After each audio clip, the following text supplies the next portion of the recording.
All right, so we need to talk about what's going on with Epstein and the current administration's attempt to brush the situation underneath the rug, hoping that everyone's attention will pivot towards something else because, I mean, this is pretty ridiculous. So, as many of you guys know, one of Trump's main campaign promises was that he was going to release the Epstein files, and we are going to witness all of the names of the participants in Epstein's sex trafficking scandal. And among the names on that list, we were expecting people like Bill Clinton, maybe even someone like Jimmy Kimmel. By and large, the people that they were focusing on were people on the left. That's how you rile up the MAGA crowd. And it should go without saying, it should be obvious that it doesn't matter what political party you affiliate with, whether you're a Democrat or a Republican or whatever. If you're on those files doing horrible, heinous things, then you need to be put away for the rest of your life. That key needs to be thrown away. You are scum, you are disgusting, and you do not deserve to walk alongside the rest of us. So it should go without saying, right? And Trump even brings people on board like Kash Patel and Dan Bongino, who have been sounding the alarms regarding the Epstein files for God knows how long. And so people who were supporting Trump were anticipating that this was going to be a legitimate cause, that Trump was going to release the Epstein files and we were going to find justice for the unfortunate victims of Jeffrey Epstein. However, as Trump gets into office, the tune starts to slowly change. Originally you had Pam Bondi, who, when asked, said that the Epstein client list was on her desk, ready for her to review.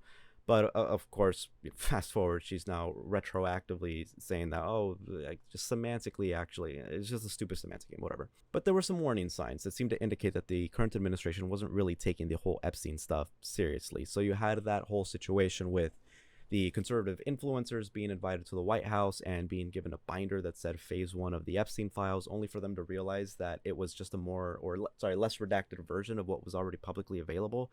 And I mean, it was humiliating, it was embarrassing, and understandably so, right? You help this guy get elected, you campaign for him, much of it under the guise of he's going to release the Epstein files and we're going to find some level of justice for the victims of Jeffrey Epstein, only to realize that you were used. So yeah, it's incredibly frustrating.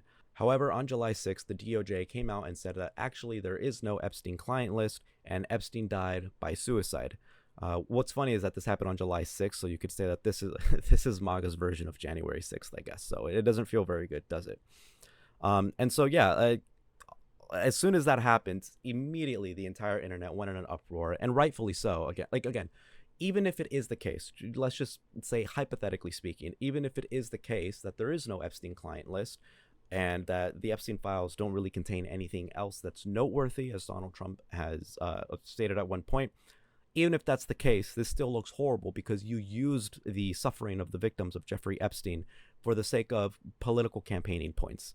You absolutely did. There's no way that you can't do it. I mean, I would even make the argument that even if it is true, you still did it in the way that you were wording it, right?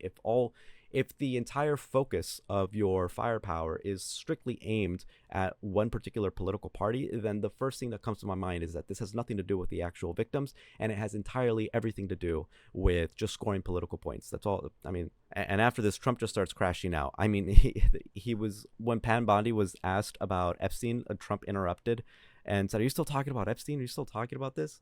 And prison footage was released, which of course was, unsatisfying to say the least. It probably wasn't even in the same location that they're stating that the location was in.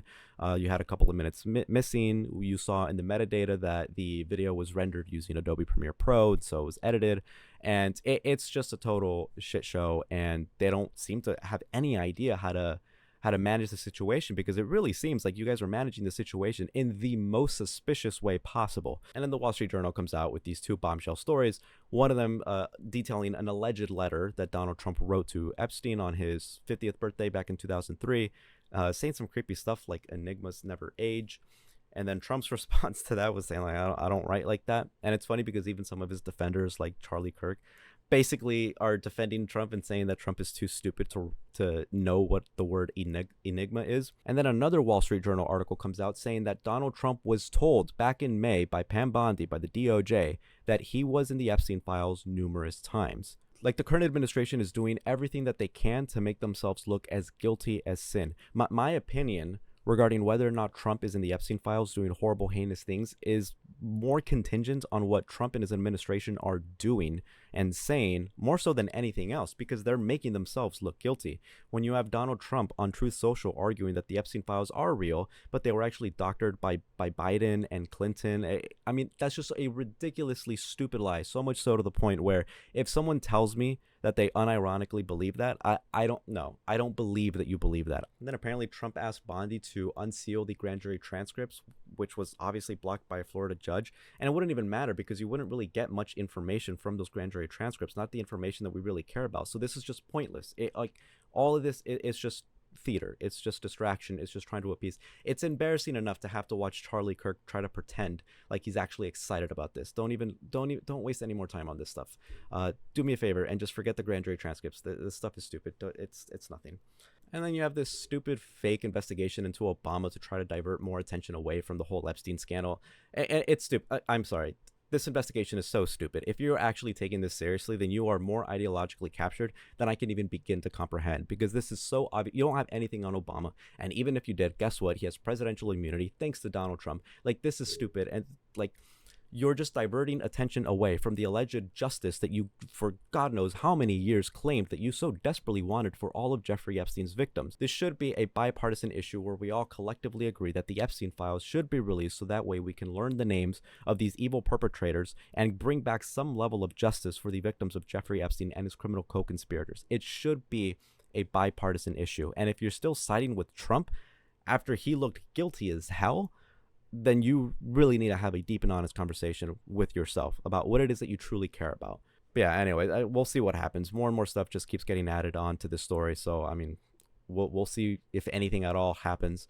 I think I saw earlier that Bill Clinton's letter to Jeffrey Epstein was also leaked. So, yeah, as I said earlier, it should go without saying. It doesn't matter if you're a Democrat or a liberal. If you're Bill Clinton, if you're Obama, if your name is on those files doing horrible, heinous, disgusting acts, or even just having knowledge about those acts and not reporting them, then yeah, I'm sorry, you deserve to be prosecuted, not just by the judicial system, but also by the court of public opinion, because this is pretty ridiculous. And yeah, I can only hope that the people who were supporting Trump are taking a good hard look at themselves and thinking, okay, if Donald Trump lied about this, if the Trump administration lied about this, and this is a huge lie, this isn't a small lie like Elon Musk's insecure lie about being max level in PoE2 or being the top ranked player in PoE2.